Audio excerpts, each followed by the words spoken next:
Lam, Mim. Cinta yang tidak perlu dimengerti. Alif, Lam, Mim. Bukan segala huruf. Ia adalah bisikan lembut dari langit. Mengajar kita untuk percaya meski tak selalu mengerti. Seperti hidup yang penuh rahsia tetapi selalu memiliki makna. Seperti doa yang tak selalu mendapat jawapan tetapi selalu didengar. Seperti cinta yang tak selalu bisa dimiliki tetapi tetap indah untuk dirasakan. Maka berjalanlah seperti Alif, berani memulakan meski tak tahu ke mana arah yang membawa. Hadapilah hidup seperti Lam, sabar menerima setiap liku dan perubahan. Dan akhirnya, pulanglah seperti Mim, dengan hati yang utuh dan jiwa yang tenang, kembali kepada. Kerana pada akhirnya, semua pertanyaan akan terjawab di hadapannya.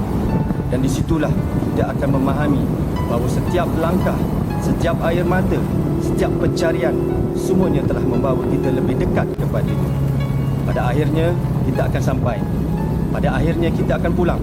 Dan di hadapannya, kita akan menyedari bahawa perjalanan ini selalu berada dalam pegangan kasih.